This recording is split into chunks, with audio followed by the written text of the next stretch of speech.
아멘. 네, 오늘 본문 말씀은 매우 깁니다. 길기 때문에 그래도 한 구절 한 구절 이렇게 중간에 좀 끊기가 좀 그래서 1장에는 이제 우리 지역교회 감독의 임명과 자격이라고 하는 이런 내용들을 다루고 있기 때문에 중간에 끊지 않고 오늘 좀 긴 본문이라도 한꺼번에 저희들이 이제 다뤄보려고 하니까 여러분들 이 시간에 좀 잘 좀 따라와 주셨으면 감사하겠습니다.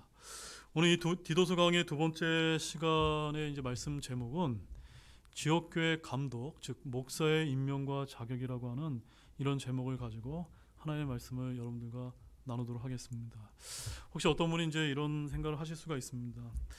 뭐 목사의 자격과 임명에 대해서 우리가 굳이 알 필요가 있겠는가라는 이런 생각들을 여러분들이 가질 수가 있는데 저는 그렇게 생각하지 않습니다.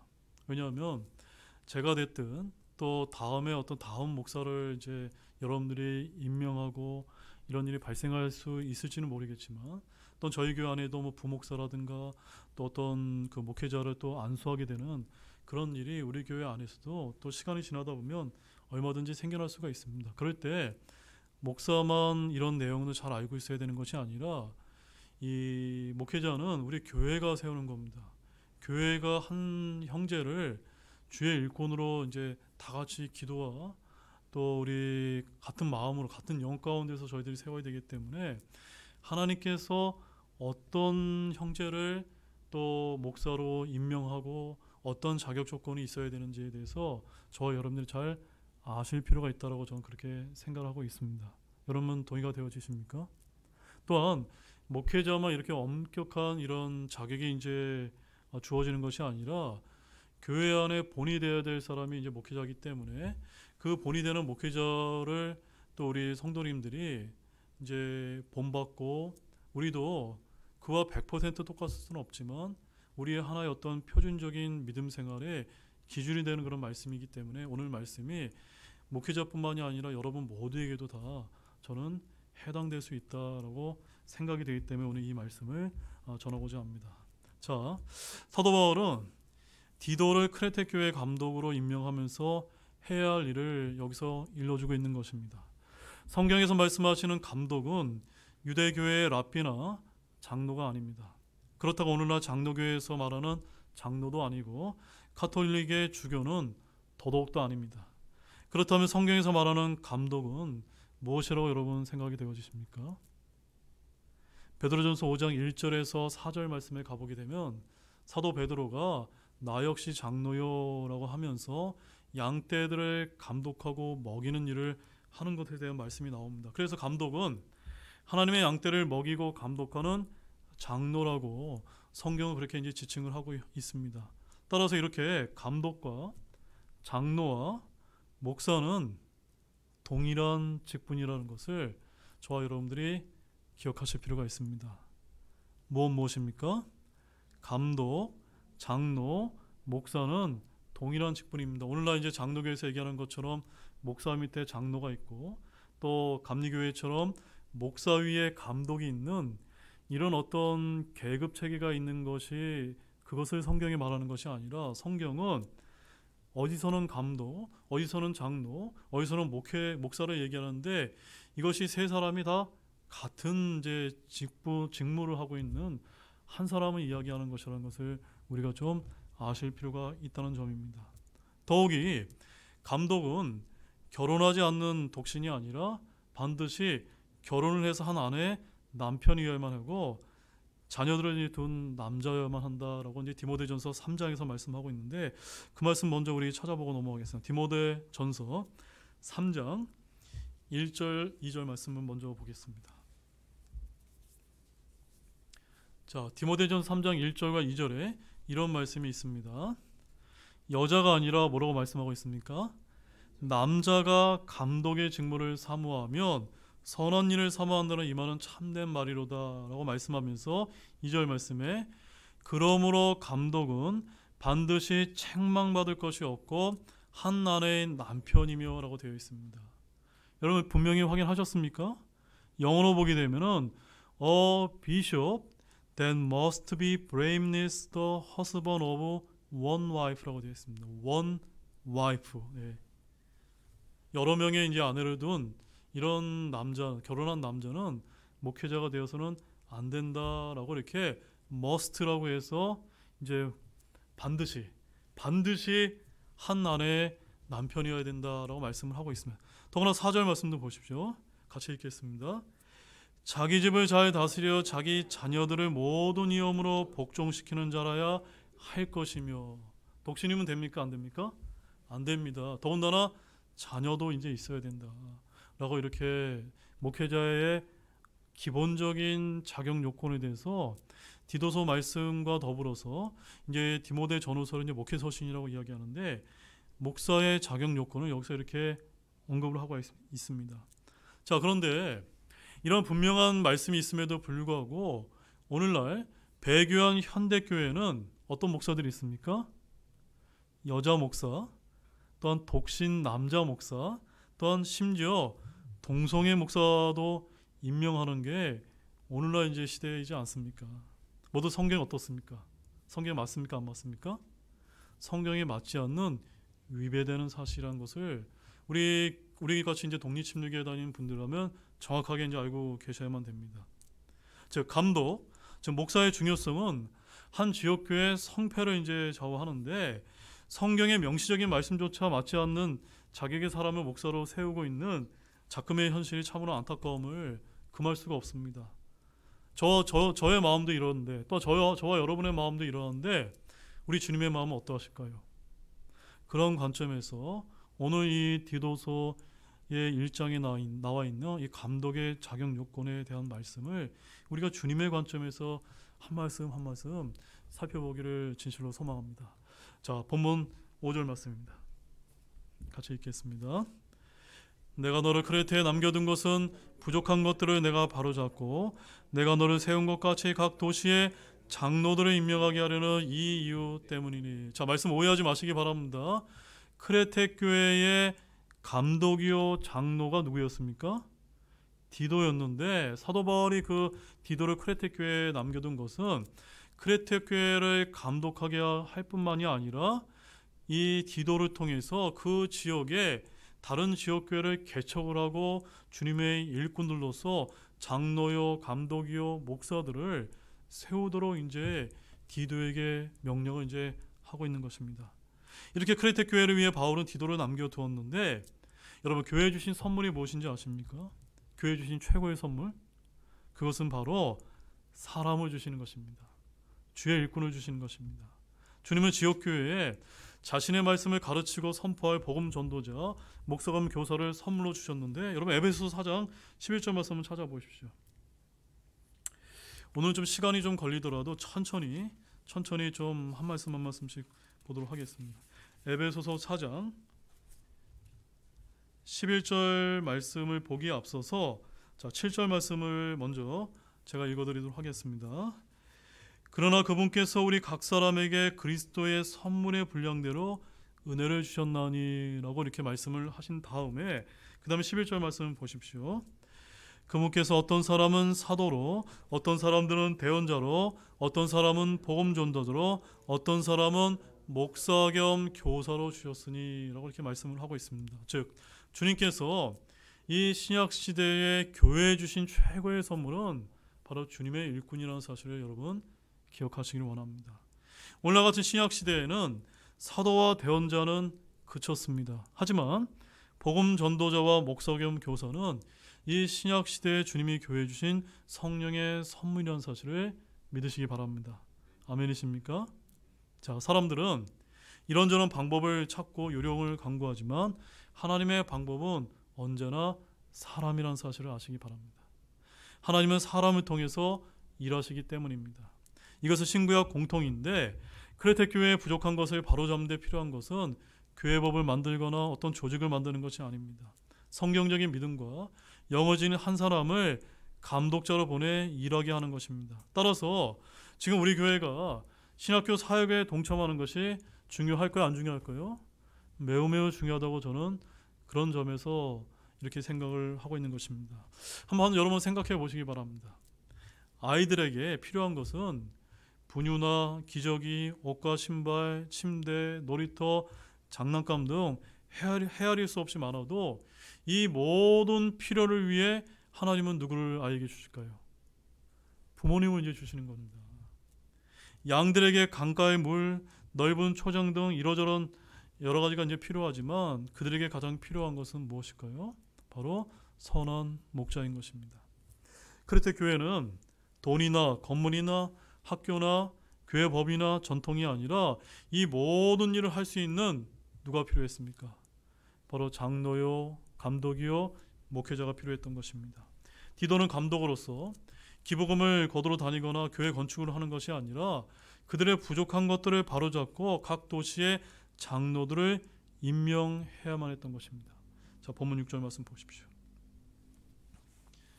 어떤 사람이 책망받을 것이 없고 한 아내의 남편이며 방탕하다가 제멋대로 한다는 비난을 받지 아니하는 신실한 자녀들을 두었으면 임명하라. 자, 성경은 각 도시의 교회에 세워야 할 장로들의 인성 기준, 즉 오늘날로 말하면 목사의 자격 기준을 이제 제시해주고 있습니다. 누구를 이제 장로로 세워야 하는지를 보십시오. 높은 학위를 가진 사람입니까? 나이가 많은 사람입니까?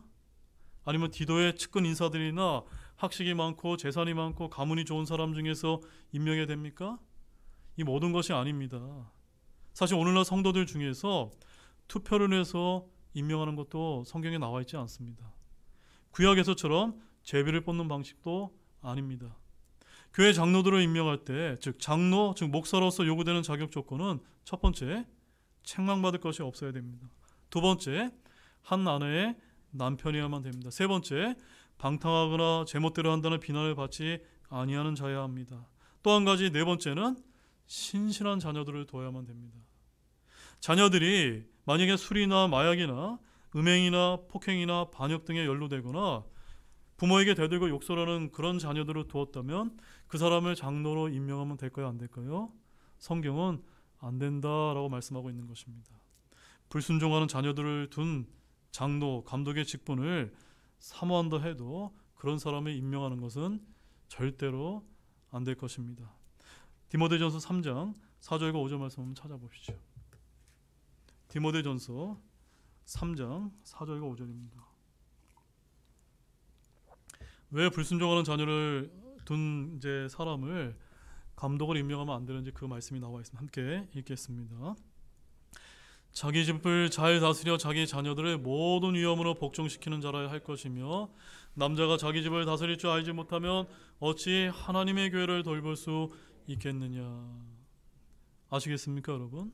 자기 집을 잘 다스리지 못하는 자가 하나님의 교회를 다스리는 것은 어불성설이다라고 하나님은 말씀하고 계신 것입니다. 성경에 이런 분명한 기준이 있는데도 많은 교단에서는 어떻게 하고 있습니까?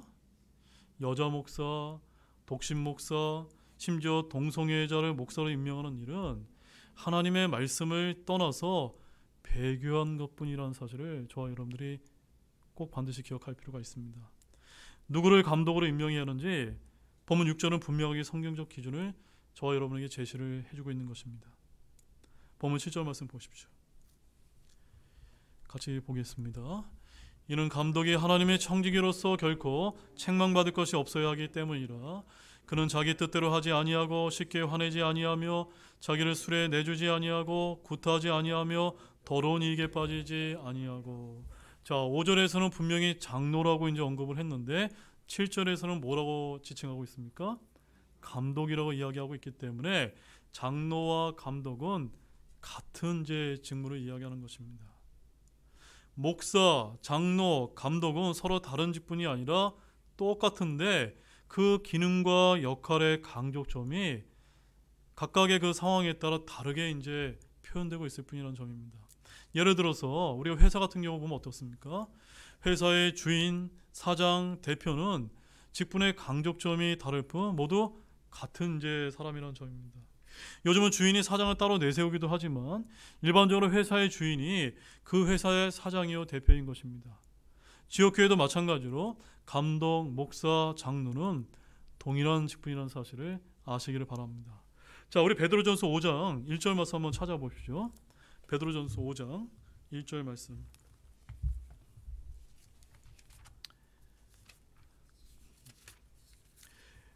베드로전서 5장 1절에서 이제 4절 말씀을 가보게 되면 장로들을 향한 권면의 말씀이 나와 있는데, 자, 1절 말씀 함께 읽어보겠습니다. 내가 너희 가운데 있는 장로들에게 권면하노니 나 역시 장로요 그리스도의 고난의 증인이요 또한 앞으로 나타날 영광에 참여할 자니라 라고 해서, 여기 나 역시 장로요라고 이야기하는 나는 누굽니까? 지금 사도 베드로가 내가 지금 장로다라고 이야기하면서 2절 말씀에서 뭐라고 얘기합니까? 너희 가운데 있는 하나님의 양떼를 먹이고 감독하되라고 해서, 바로 장로가 감독자라는 것, 감독이라는 사실을 성경이 성경으로 저와 여러분들이 이렇게 풀어주고 있는 것입니다. 또한 사도 바울도 사도행전 20장 17절에서 에베소 교회 장로들을 불러서 그들을 감독자라고 이제 불렀고, 그들이 하는 역할은 양떼에게 주의를 기울이고 그들을 먹이는 것이라고 사도행전 20장 28절에서 이렇게 얘기했습니다. 제가 사도행전 20장 28절 읽어드리겠습니다. 그러면 너희 자신과 온 양떼에게 주의를 기울이라. 성령님께서 너희를 그들의 감독자들로 삼으사 하나님의 교회 곧 그분께서 자신의 피로 사신 교회를 먹이게 하셨느니라. 한 지역교회의 감독자는 누가 세우시는 겁니까?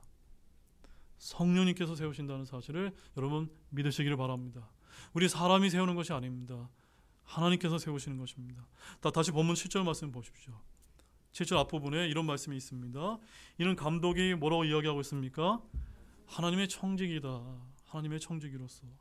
여러분, 청직이란 어떤 직분입니까? 청직이란 주인의 명을 받아서 주인의 재산을 주인의 뜻대로 관리하는 사람이지 않습니까? 청지기는 주인의 신뢰를 받는 사람으로서 주인의 것을 가지고 주인을 섬기는 일을 하는 것입니다. 청지기는 주인의 소유에 대해서 위임된 권리를 가집니다. 여러분, 누가복음 12장 42절 말씀 한번 가보시죠. 누가복음 12장 42절.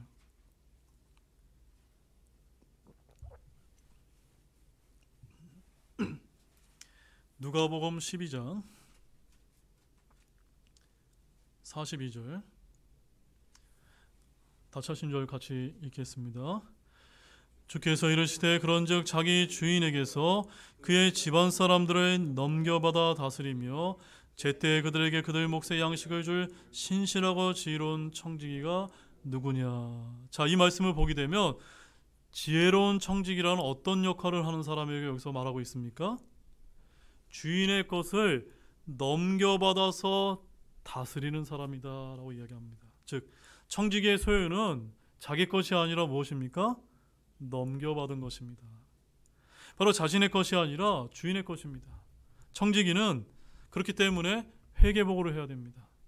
감독은 하나님의 청지기인데 바로 하나님의 신비들을 맡은 것입니다. 그래서 고린도전서 4장 1절과 2절 말씀에 가보게 되면 거기 또 이런 말씀이 기록되어 있습니다.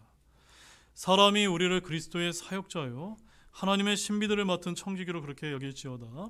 더욱이 청지기들에게 요구되는 것은 신실한 사람으로 드러나는 것이니라. 그러니까 저와 같은 이런 청지기는 신실해야 되는데, 왜 신실해야 됩니까? 하나님의 신비를 맡았기 때문에 매일매일 매 순간 기도와 말씀 준비에 신실해야 됩니다. 제가 이제 목회자로 하면서 가만 생각을 해봤는데요. 하루하루가 매일매일 바쁩니다. 네. 여러분, 이제 주일날 제가 설교를 끝나고 나면은 집에 가서 이렇게 어떤 목사님들은 모르겠는데 저 같은 경우는 설교를 우리 교회 안에서 많이 하기 때문에 쉴 틈이 없습니다. 주일날 가서 설교 영상 편집하고 이제 주일날 그 다음 주 주일날 설교할 거를 초안을 만듭니다. 또 이제 월요일 화요일 되면 또 수요 말씀 준비합니다. 또 이제 목요일 금요일 되면은 또 주일 오전 설교와 오후 설교 말씀을 준비해야 되고 또 신학교 준비를 해야 됩니다. 그러니까는 쉴 틈이 있습니까? 없습니까? 쉴 틈이 없습니다. 근데 이런 일을 할 때 신실하지 않으면 저는 이런 일이 감당하기 어렵다고 이제 생각이 되어집니다.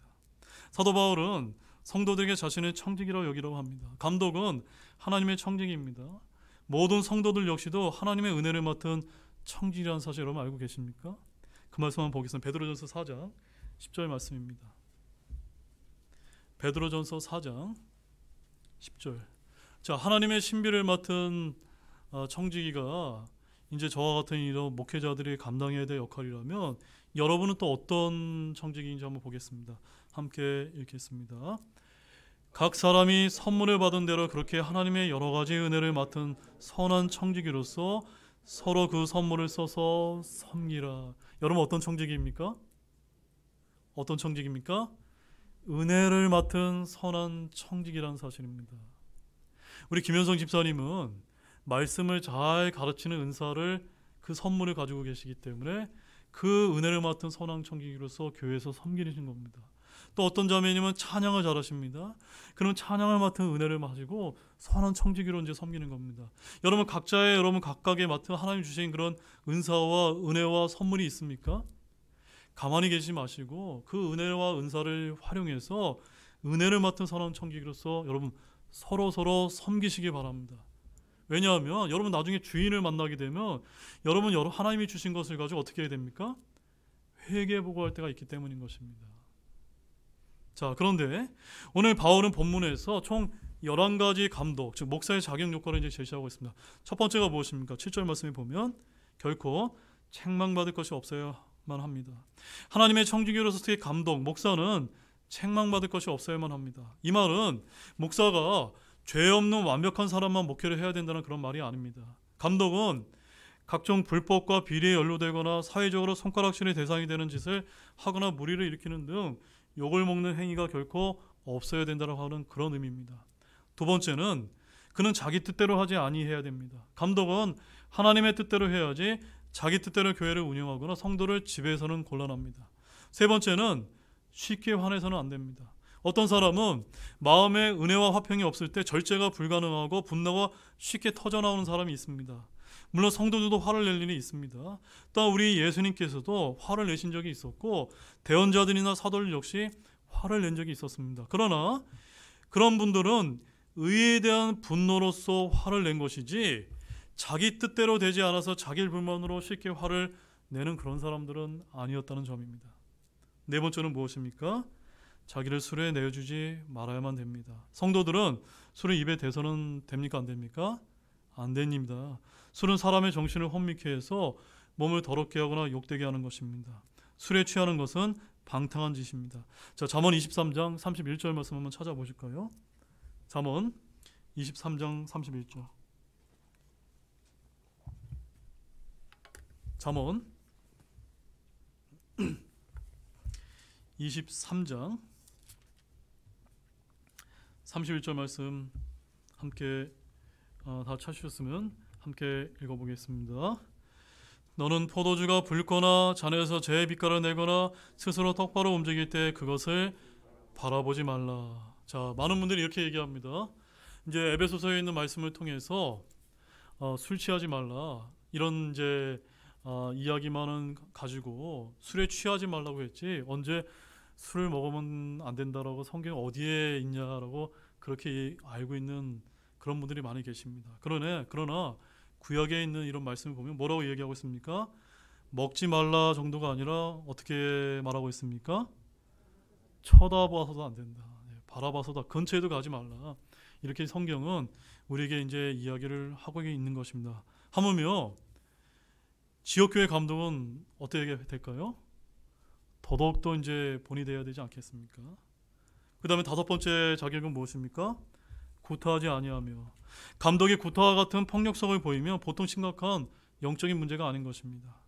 여섯 번째로 더러운 이익에 빠지지 아니하고, 바로 돈을 사랑하는 것, 이익을 탐하는 것은 육신의 본성인데 목사가 사역을 통해 이익을 취하는 것 등은 매우 경계해야만 됩니다. 왜냐하면 교회는 사업장이 아니기 때문입니다.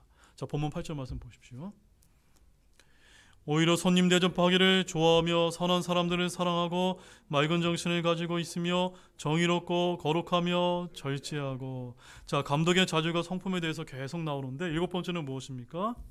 손님 대접하기를 좋아하며. 자, 손님 접대는 성가시고 귀찮은 일입니다.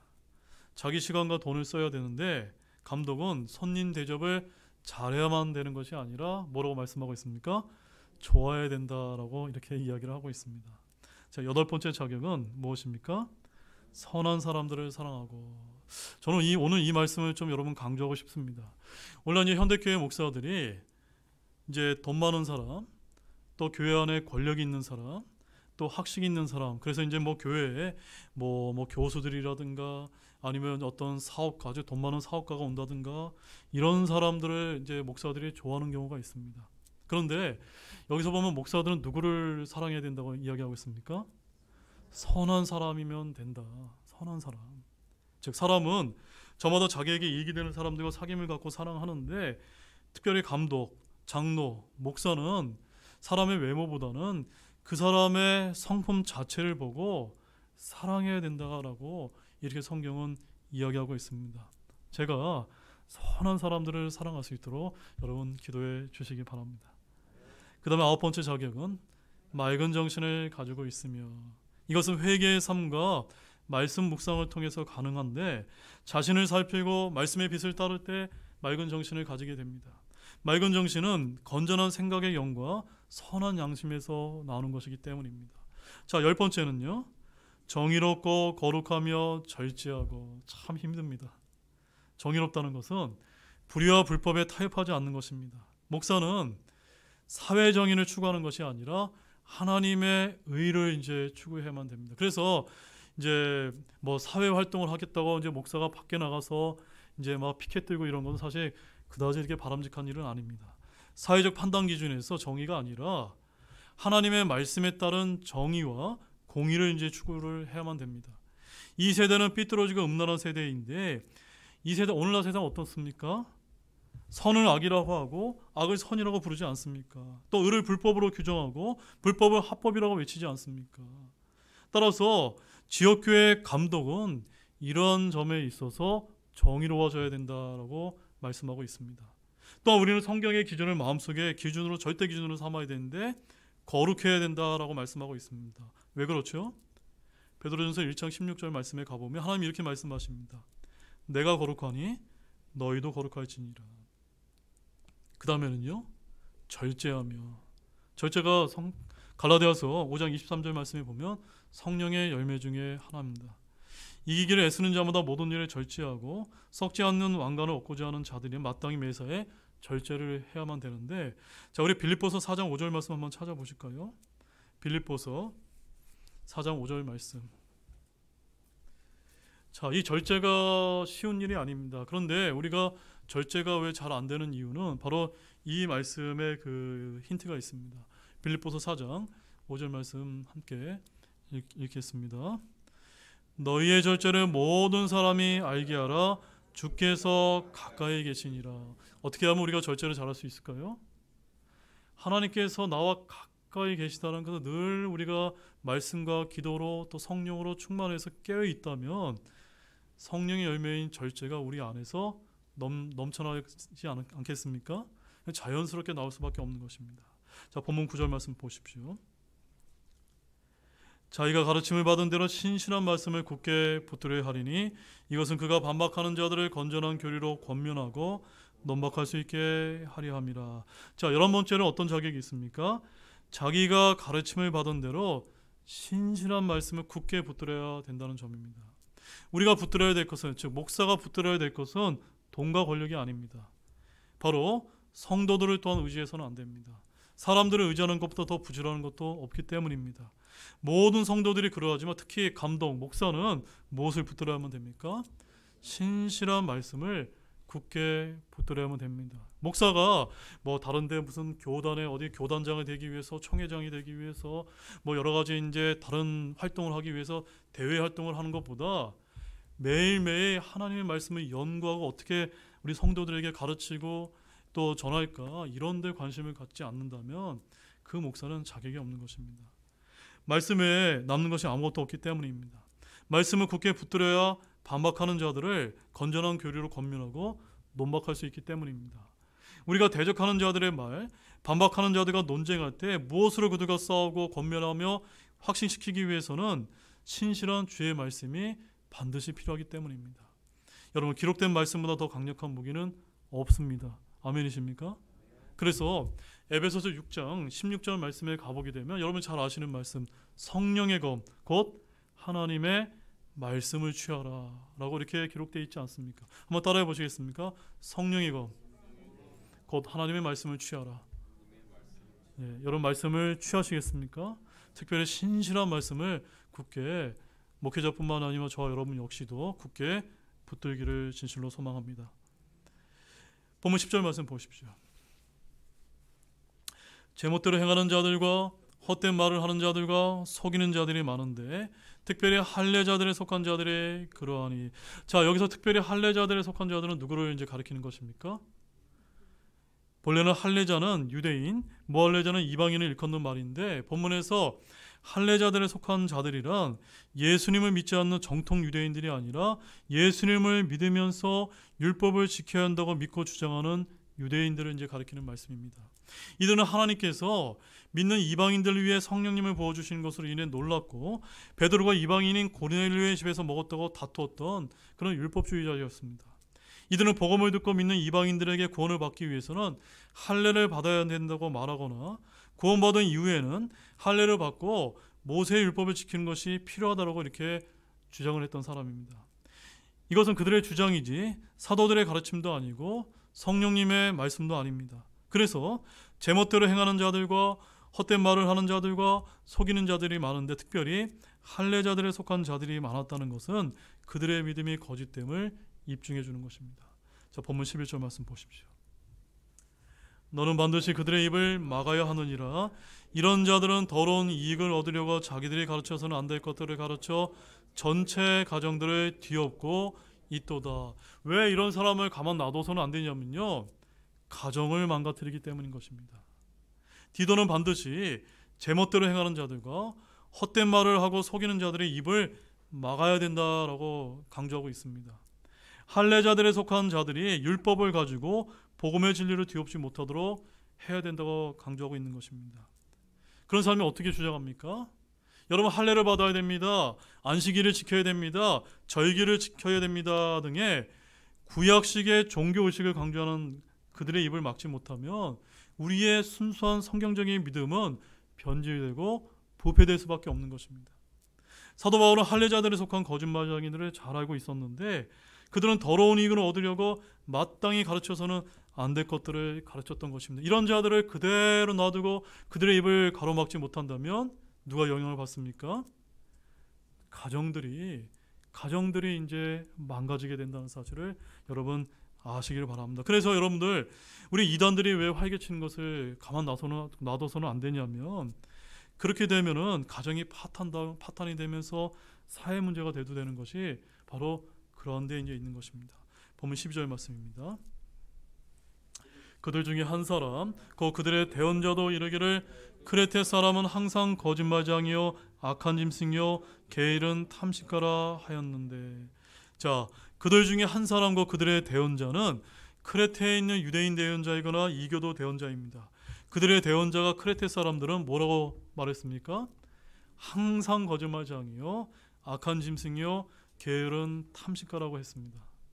이는 그들의 본질을 통찰한 말인데 남들이 비난해서 하는 말이 아니라 그들의 대언자도 그렇게 이제 말하고 있었던 것입니다. 13절 말씀 보십시오. 이 증언이 참되도다. 그러므로 그들을 엄히 꾸지라. 이것은 그들이 믿음 면에서 건져나간 자가 되어. 자, 크레테 사람들이 이런 성품과 기질이 있다는 것은 사도 바울 역시 사실이라고 이제 인정을 하고 있습니다. 크레테 사람들, 그들 중에 있는 할례자들에 속한 자들은 특히 그러했는데 디도는 감독으로서 그들을 어떻게 대해야 된다고 강조하고 있습니까? 엄히 꾸짖으라. 여러분 잘 들으시기 바랍니다. 꾸짖는 것은 비난이 아닙니다. 그들이 믿음 안에서 건전한 믿음을 가질 수 있도록 엄히 꾸짖는 것은 성경적이라는 사실을 아시기를 바랍니다. 여러분 누가복음 17장 3절 말씀 가보십시오. 누가복음 17장 3절 말씀.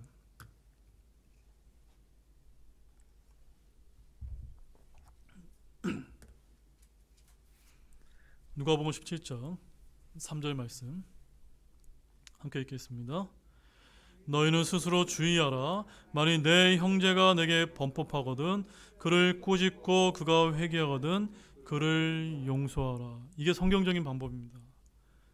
죄를 짓는데도 눈 감아주고 모른 척하고 이해를 해준다면 그것은 위로가 아닙니다. 범법과 불법을 행할 때는 성경 말씀을 가지고 꾸짖을 필요가 있습니다. 우리가 죄에 대해서 관대함, 죄에 대한 너그러움은 포용성이 아닙니다. 그래서 여러분, 고린도전서 13장을 우리가 통상 뭐라고 부릅니까? 사랑장이라고 부르는데, 고린도전서 13장 6절 말씀에 사랑이 뭐라고 이야기하고 있냐면 불법을 기뻐하지 아니하고 진리를 기뻐하며라고 사랑의 속성을 그렇게 강조하고 있는 것입니다. 디모데전서 5장 20절 말씀도 한번 보십시오. 디모데전서 5장 20절 말씀.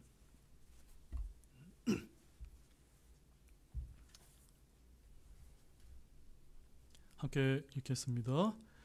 죄 짓는 자들을 모든 사람에서 꾸짖어 다른 자들도 두려워하게 하라. 아시겠습니까, 여러분? 죄를 짓는 자들은 몰래 꾸짖는 것이 아니라 공개적으로 이제 꾸짖으라고 말씀합니다. 그런데 오늘날 현대교회에서 죄를 짓는 자들이 넘쳐나고 있는데 말씀으로 꾸짖는 이런 목회자들이 거의 없습니다. 물론 저도 여기에 이제 속해 있을지도 모릅니다. 그래서 죄를 짓고도 두려움이 없고 양심이 더럽혀져서 죄책감과 죄의식조차 갖지 못하는 이들이 넘쳐나는 것이 오늘날 교회의 현실입니다.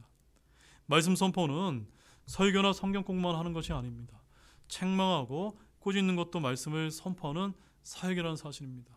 성령으로 진짜로 충만한 목사라면 그는 죄를 짓는 자들을 엄히 꾸짖을 것입니다. 왜냐하면 그것이 성령님의 사역이기 때문입니다. 그래서 요한복음 16장 8절 말씀에 성령님께서 오셔서 죄에 대하여, 의에 대하여, 심판에 대하여 세상을 꾸짖으시리라라고 말씀하고 있기 때문입니다. 자, 본문 14절 말씀 보십시오. 유대인들의 꾸미는 이야기와 진리를 버리고 돌아서는 사람들의 명령들에 귀를 기울이지 못하게 하려 함이라. 자, 엄히 꾸짖는 목적이 무엇입니까? 그 하나는 그들이 성경 외에 다른 것들에 주의를 기울이지 못하게 하기 위함이라는 사실입니다. 자, 디도가 있었던 그 초대교회 성도들에게는 무엇이 가장 큰 문제였냐면 율법주의가 심각한 문제였습니다. 거기다 유대인들의 전통과 탈무드와 외경 등도 큰 문제였는데 구전 율법이니 뭐니 하면서 복음의 진리를 위협하는 유대인들의 꾸미는 이야기, 진리에서 돌아서는 사람들의 명령들에 주의를 기울인 일이 허다했기 때문입니다. 오늘날은 어떤 줄 아십니까? 오늘날 교회에서는 도마복음이니 바나마 행전이니 하는 이야기들이 주의를 기울이는 것과 같은 이치입니다. 여러분 한번 기독교 서점에 한번 가보십시오. 제가 지난주에도 한번 기독교 서점에 갔는데 도마복음이라는 것이 엄연히 이렇게 책에 이제 꽂혀 있는 것을 봤습니다. 이것은 외경입니다. 이것은 하나님의 말씀이 아닙니다. 그런데 이것이 기독교 서정단에 이제 꽂혀 있다는 점입니다. 외경과 위경과 전승된 문학과 구전설화, 신화 등을 신비주의적 종교 체험과 더불어 소개할 때 우리 성도들이 주의를 기울이는 일이 필요하다는 점입니다. 이런데 주의를 기울이지 못하도록 어떻게 하라는 겁니까? 하나님의 말씀으로 엄히 꾸짖는 일이 바로 감독이요 목사가 해야 될 일이라는 점입니다. 본문 15절 말씀입니다. 순수한 자들에게는 모든 것이 순수하나 더럽혀지고 믿지 않는 자들에게는 아무것도 순수하지 아니하며 오히려 그들의 생각과 양심마저도 더럽혀져 있느니라. 자, 이 말씀을 좀 자세히 좀 보겠습니다. 핵심은 사건이나 문제가 아니라 무엇입니까? 바로 사람이라는 사실을 아시기 바랍니다. 순수한 자들에게는 모든 것이 어떻습니까? 순수합니다. 여러분, 이제 우리 교회 안에도 순수한 사람들이 많이 계십니다. 그런 분들은 세상의 어떤 종교나 우상이나 술집도 어떤 죄인도 전혀 문제가 되지 않습니다. 그들이 순수하다는 말이 아니라 그런 나쁜 것들이 그분들에게 어떠한 영향도 잘 미치지 못하기 때문인 것입니다. 순수한 자에게는 인터넷에 범람하는 게임이나 도박이나 오락이나 포르노나 기타 어떠한 나쁜 것도 전혀 문제가 되지 않습니다. 그런 것들과 분리되어 있고 관심 자체가 없을 뿐만 아니라 미워하기 때문입니다. 순수한 자란 악에 끌리지 않고 불의를 기뻐하지 않고 죄를 미워하는 사람입니다. 또한 더럽혀지지 않고 믿지 않는 자들에게는 아무것도 순수하지 못합니다. 모든 것이 다 문제가 됩니다. 자기 자신이 문제이기 때문입니다. 더럽혀지고 믿지 않는 자들은 그들의 생각과 양심마저도 더럽혀져 있습니다. 더러운 통에는 무엇을 넣어도 깨끗한 것이 아니라 어떻습니까? 더럽습니다. 마찬가지로 우리의 생각과 양심이 더럽혀진 사람에게는 무엇도 순수한 것이 없다는 점입니다. 자, 우리 한 말씀만 더 보겠습니다. 에베소 5장 26절 말씀입니다. 에베소 5장 26절.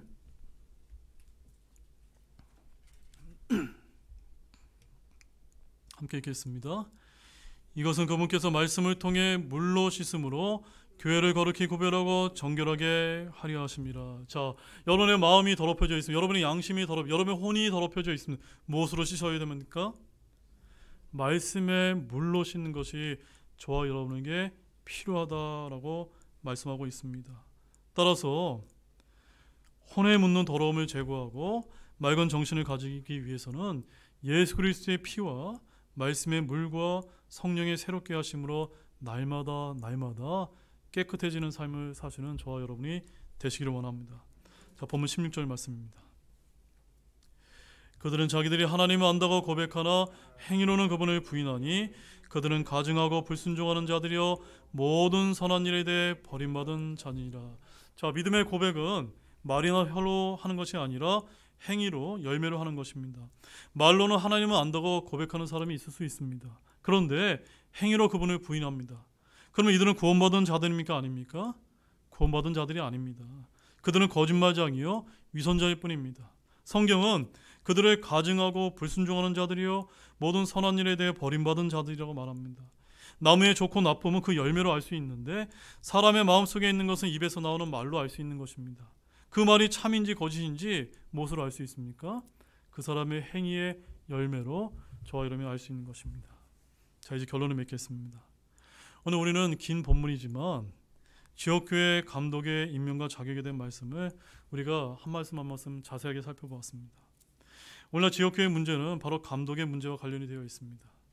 우리가 신약교회를 추구하기 위해서 이 자리에 모여 있다면 바른 성경과 바른 교리도 중요하지만 지역교회 목사를 하나님의 말씀에 따라 철저하게 임명하는 것이 역시 중요하다는 사실을 우리가 기억할 필요가 있습니다.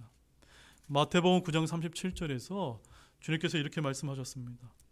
진실로 수확할 것은 많으나 일꾼들이 적으나. 우리 예수님께서 수확할 것은 많은데 일꾼이 적다고 말씀을 하셨다고, 그렇다고 하나님의 일꾼들을 아무나 그냥 임명해서는 될까요? 안 될까요? 안 된다는 점입니다. 우리 교회가 적은 능력을 가지고 있지만 하나님의 말씀대로 행함으로써 신실한 주의 일꾼들을 세워나가는 그러한 지역교회가 되기를 우리 주 예수 그리스도의 이름으로 간절히 축원합니다. 기도가 마치겠습니다.